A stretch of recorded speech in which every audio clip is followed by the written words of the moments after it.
It's the #1 show in the streets. Hoodrich Radio with DJ Scream.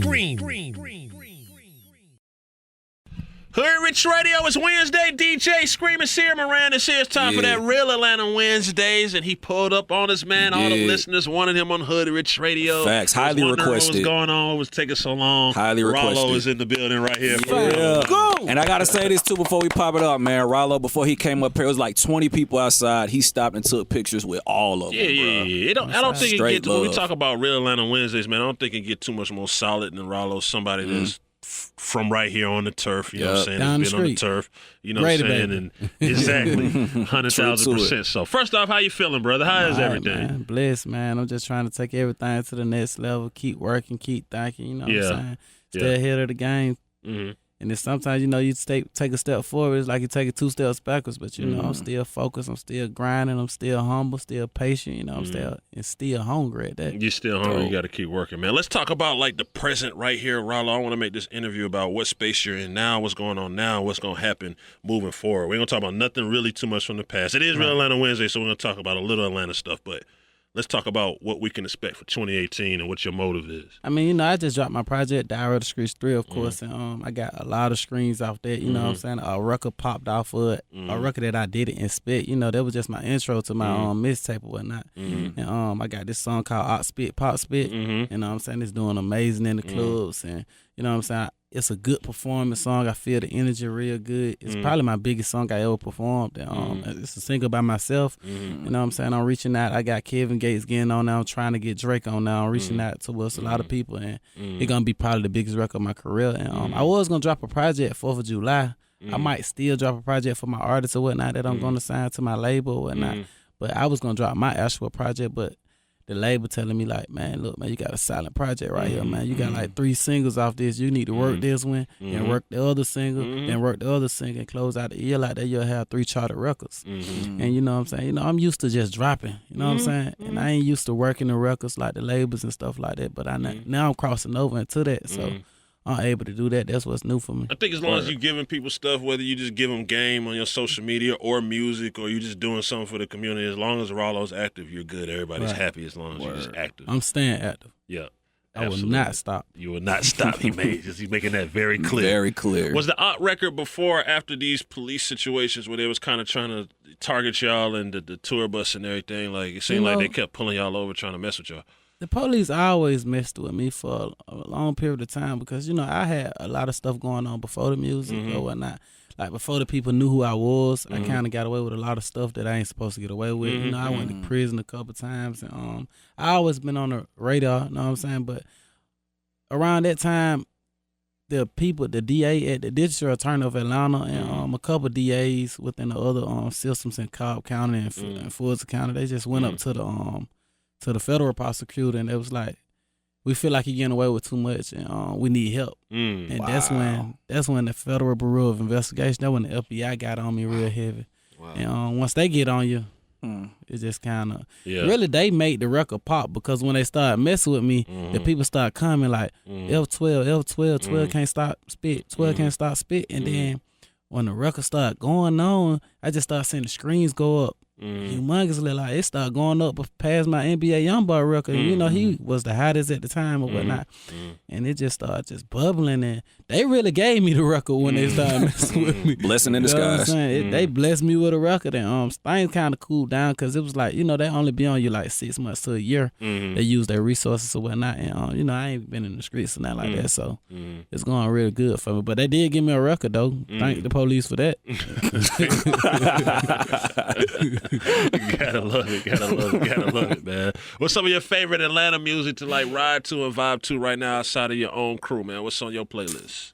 My favorite Atlanta music to ride to, of course, is Lucha. You know what I'm saying? That's a good silent brother. Trouble. You know what I'm saying? Lil Baby, he doing this thing. I like him. You know, he came up under me a little bit. You know, the Migos, you know, QC, they doing real good over there. Like, I really admire their work and ethic they putting, they work ethics they putting together. And but on my top list would be Wife and Lucha and Young Scooter, Future, of course, you know. The basis, but you know, Wife and Lucha more than anything. Who would you say the biggest Atlanta rapper that inspired you, like, to make you start rapping? The biggest Atlanta rapper that inspired me would have to be Young Scooter. Okay. Word. Scooter. Young That's Scooter. what's up. Yeah, man. That's what's Shout out up. to You know, I Scooter. came from the dirt with him, you know what I'm saying? We slept in the same household, and like Yeah. when I seen him do it, I knew that I can do it. You see what I Yeah. mean? Like I know where he came from. I know what we stayed in the same household or whatnot. Right. And when I seen him doing it, I said I can do it. Mm-hmm. Dope, man. So what like a lot of people think that the rap game is easy, you know what I'm saying? And then of course it's probably less stressful in certain respects than the streets, but Right. give your own take on it. Like let people know that when you rapping, you got to work just as hard as anything else you do. I mean, the hardest part is getting in. And what's even harder than that is staying in. You know what I'm saying? Because everybody had that first year. Everybody get that first pop or that first single, and they go hard for that first year or whatnot, or two. It's about staying in the game. You know what I'm saying? Don't get tired. You know what I'm saying? Don't get Consistency. overwhelmed. Like consistency, exactly. Like, you know what I'm saying? Like, it's hard. Like, I've been doing shows 3-4 years straight every weekend. I ain't missed not one weekend. And like, people don't know, like, that don't happen. You know what I'm saying? There's so many rappers that we can't even think of that had hot songs that can't even get a show. You Why know do you what think I'm that saying? is in Atlanta though? Why do you think that some artists, man, they'll be on fire 1 second and then you just like never hear from them again? I mean, you know, once they get on fire, of course, the labels move in and try to, you know what I'm saying, take them or whatnot. And then the label, once the label gets you, you don't be as passionate about your music as you was, you know what I'm saying? Like, a lot of people that was dropping, they was dropping back to back. People were loving that, you know what I'm saying? You were catching song after song, you know what I'm saying? And after you get on a label, you can't do that no more. Do you think that though, and I've had this conversation with some of the other artists on Real Atlanta Wednesdays, that some of them miss the humility, meaning as in, all right, cool, you got more money than you had before, but you got to understand that it's real money. Like, you still, regardless of how much money you have, everybody will say, yo, Rallo's the same person. Like, his feet is on the ground. But you don't feel like some of our Atlanta artists sometimes, like, Oh, yeah, that's of course. move That was, too fast? I was trying to get to that. That was secondary, you Okay. know what I'm saying? Like, well, we need to erase that and put that first. Okay, put You that know what I'm saying? first. It's hard for a person to stay humble once they get that little light. It ain't even necessarily be the money, because a lot of people rappers that you see today that's famous and hot ain't got no money. You know what I'm saying? So it be really the popularity, the fan base, the fame, you know what I'm saying? People glorifying them, and like they get caught up in it and they start thinking they better than other people. You know what I'm saying? That's when they mess up. When you start to think you arrogant and better than another person, like that when you mess up. That's why I won it. You smell me? I won by being real, dog, by keeping it silent. I won with my heart. You smell me? Like, people book me just because they love Rallo. Like, I ain't never even had to have a record, a hit record or nothing. I ain't never went up charts or nothing. I still get $20,000 a show. You smell me? Like, never had a hit record, never had a top 10, top 20, never. And I still get more money than everybody that had the hit records and stuff. But it's all about being silent, being loyal, taking pictures with the people. We want to see Rallo get that real big hit do, record, man. though, and it's coming. I felt like my brothers was it. Like, Yeah. my Me too. brothers was just. And that's why I messed up at. I went went to the label. The label caught me. You know what I'm saying? I was top 35. Right now, I'm probably top 50, top 60 right now. I got a bigger record than my whole career right now. I'm working it. You know what I'm saying? It's gonna go up. Trust me. I'm gonna make sure that I'm getting like 700 spins a week. But I had to record my brothers, and all I had to do was put a little more gasoline on it, and it would have took off. But when I signed to the labels told me that they was gonna pick it up, and they never picked it up. And like, that's why I knew in my heart, like, dang, I messed up, cause that, you know, you only get no type of records once a year or two. You know what I'm saying? But I looked up when I got this Ahk Spit, Pop Spit, cause it's like I said Ahk Spit, Pop Spit in my brothers, so it kind of made it like it's my continuation. Yeah. And I'm by myself on it, and I'm standing on it. You know what I'm saying? They getting more screens than my brothers ever got. I got a bigger effect on it. The video ain't even out. You know what I'm saying? The video ain't out. Usually the video put the gasoline on the record. The video haven't even been out. In any club you go into, they gonna know it word for word. The strippers, the police, everybody that you know. You smell me?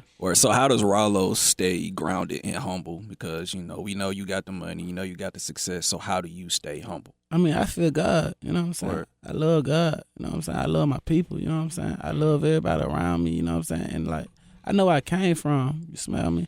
Like, I've been to prison. I know that people, I don't even supposed to be out here in these streets, you know what I'm saying? Like, I got away with stuff that people, like, no folks at the Federal Bureau of Investigation labeled me as one of the biggest drug dealers in America, you smell me? And like, when them type of people get caught, Frank Lucas, they caught Big Meech, they caught Pablo Escobar. Like, that, I got a file with the Federal Bureau, the United States of America versus Terrell Davis. And like, when I noticed that people don't even get out the drug game like I did, you smell me? Like, it's hard for a person to say, know to all these millions. You know how many shipments I don't turn down? You know what I'm saying? Like, you know how many people like Preaching now. Let us know, Preaching. bro. like, it's hard. Like, somebody call you like, man, I got this and that for you, and you know you can make 10, 20 million off of it. Like, it's hard to just say no to it and say I want my freedom. Because if I would have kept going, you know I was going to go. You smell me? I ain't no stupid dude. Like, it only come with two things. Like, you can ball till you fall if you want to, but I ain't falling. I'm just going to keep balling. What was the moment or the day when you just, because sometimes it just hits you. What was the moment of the day where you might have looked in the mirror and like, you know what, I got to be here for my family. I ain't trying to, you know, be the hot boy no more. What can you recall that moment? 21 Savage called me, and he landed on his private jet. And, he was like, the FBI up here waiting on you, Rallo. So I had just left the airport or whatnot, the Clearport. I just got on my private jet. I'm finna go to another show. You know, I was going from a show to a show, you know what I'm saying? So I think I was going to Florida somewhere. And when I left there, I take pictures at the airport with the people that own the airports or whatnot, and I went on their page. I was just trying to see what was going on, and they deleted me off their page. Then when I went back up there, I was like, man, what going on? Why you delete me? They told me that. I thought it was a game. Like, the FBI, like, shit, that's up down. You know what I'm saying? Like, it don't get no bigger than that. Then when I started catching the plane and stuff, and TSA started messing with me, they took all the people's stuff off the plane and put the dogs on the bottom of the plane. And I seen all the police at the bottom. They ain't never let me fly. It's just stuff was going on that I knew. I was like, man, it's hard to know that you the person that you are until you really see what's going on. And I was like, man, these folks been waiting 3 hours. I been in the airport 12 and 14 hours, not for missed flights. Wow. Because they ain't want me in the flights and stuff. And I started noticing, like, and then I looked on the computer, it said Federal Bureau of Investigation and Homeland Security. And I just started Googling it myself. And I was like, man, this is like too much for me. The biggest you can go. Right. You know what I'm saying? Yeah. Hey, throwing the flag. You smell me like, hey, y'all won, dog. Right. You smell me like, I ain't no sense of me and you going back and forth because y'all gonna win. Right. They gotta be lucky one time. I gotta be lucky every day. You smell me? Yeah. That's real. Man, that's real information. For real, you know what man. I'm saying? That's real information for the people, man. Let's flash back on nostalgic Atlanta, man. Some people would say their best moments in Atlanta is maybe Freaknik, 559, Bounce, or whatever. Let's flash back to a happy time in Atlanta, like that's nostalgic for you that you just kind of miss or just makes you happy when you flash back and reminisce on it. A happy time in Atlanta for me had to be when everybody was rapping hood by the zone. You had Zone 1, Zone 2, Bankhead, Bowen Homes. You know, you had Bankhead Court. You had Foci. You had all the. Tore it all down. You know what I'm saying? Like, everybody was like, it was like love. It was like a passion for love and loyalty amongst each other. You know what I'm saying? Now everybody want to be the big dude. You know what I'm saying? And ain't nobody even taking care of the family because I ain't the only dude that came up in $10, $20 million in the street. Even if when I had $1 million, I was looking out for my crew and like.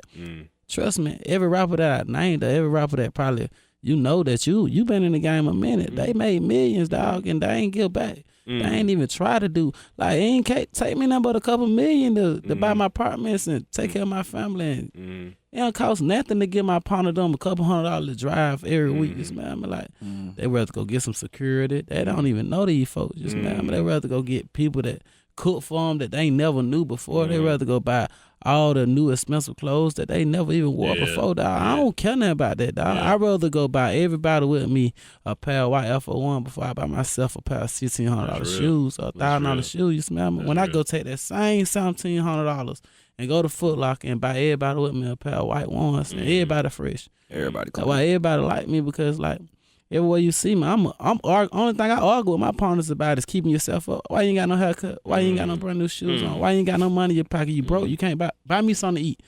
If you can't buy me nothing to eat, and I know I'm feeding you, know what I'm saying? I'm making sure you straight, dog. It's a problem. Yeah. You know what I'm saying? That's how you keep people motivated to want to better themselves. Yeah. But do you think that the people should hold some of these celebrities or artists accountable, meaning as in they want to sell that many records if the people didn't support them? Even if you're an athlete, like people gotta watch you and embrace you and buy your shoe and buy your. I say this with the most angriest tone and the most pissed off tone I could possibly say, man.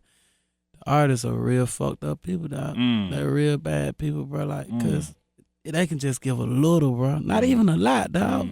they can give a little to make such a difference in the community and within the people, dog. Like, bro, I know some artists I don't did songs with won't even like talk to me like that. You smell me? And like it wasn't even because like it's competition. Like they don't want you to make it, dog. They'll help you get up, but they won't help you when you going past them, or like if you running and you running a little bit faster than them or catching up with them, or they drop the ball, and then once that artist drop the ball, they got a crew of artists that they build around, and now they don't mess with you no more. You smell me? Like it's just crazy, like with the rap game, dog. Like the rap game. So do you think so? The frustrations of just the rap game, we all have them. I've been in it a long time myself, like you said. Do you ever feel like, man, one day this probably got to come to an end, and I got to go be, I don't know, you might want to be a preacher, write a book, write a movie, just do something else? Do you feel like this is a temporary bridge to get to where you really want to go?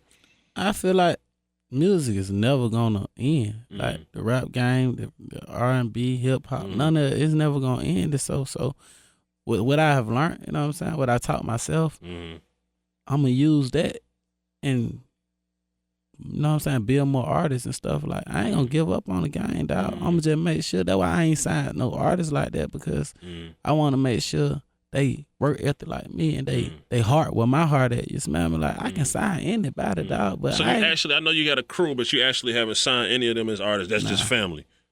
I mean, if I support them and I love them, I just support them and I love them from there. You know what I'm saying? Sometimes some things you just can't do with the people around you. You know what I'm saying? Especially family, dog. You know what I'm saying? Some people you just, like, what I do around me is like, if he good at driving, I let him drive. If he good at cutting grass, I let him cut grass. If he good at cooking, I let him cook. If he good at holding the gun, I let him be my security. Like, I use everybody strengths. You know what I'm saying? I don't mess with their weaknesses like that. You know what I'm saying? I try to make, if everybody put their strengths together, we'll be the strongest. You know what I'm saying? I'd rather have a little something than a lot of nothing. You know what I'm saying? So, like, if I see artists, like, I really don't want to just sign artists from Atlanta, because I see the selfishness going on in Atlanta. You smell me? Like, I'd rather just go reach out to other cities and start helping people, because it's not opportunities in other cities like it's an opportunity here. And like they stuck to listen to our music. Like when I go places, they forced to listen to it because we got the rap game tied up. And I feel like we should spread the love. Like New York had to tie it down. You know what I'm saying? And they weren't spreading the love, and that's why it came to another culture. You know what I'm saying? But like. It supposed to never been like that, because that's the motherland of music. We got to go there. You know what I'm saying? The Giants paid out. You smell me? And like, that's just the game, dog. And if you want to change it, you got to do something different to make a difference. That's real. So going back to you know, coming from the Bluff, coming from the West Side, you really grew up with the odds against you. So how do you take in all of your success up to this point now? I mean, pretty much, you know, with all my success, I just try to share it with people. You know what I'm saying? I like to like see other people win. You know what I'm saying? Like if I know I bought my girl something and she wear it and it make her look good, I'm happy. And I can have on my PJs.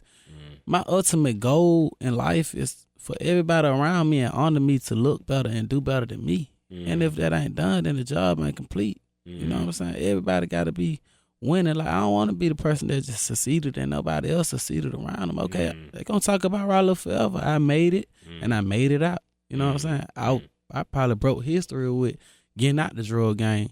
Other people didn't do that. The money is a powerful thing, dog. You know what I'm saying? But I'm happy. You know what I'm saying? I'm grateful. Like, it ain't nothing more that I want. You know what I'm saying? Like, I'm happy with what I got, and I ain't gonna stop hustling. I ain't gonna stop doing what I gotta do to get to the next level. But I'm saying, like, if I don't got it, I ain't mad about it. You know what I'm saying? Like, I'm happy with what I got. They ain't gonna never be able to take that happiness from me.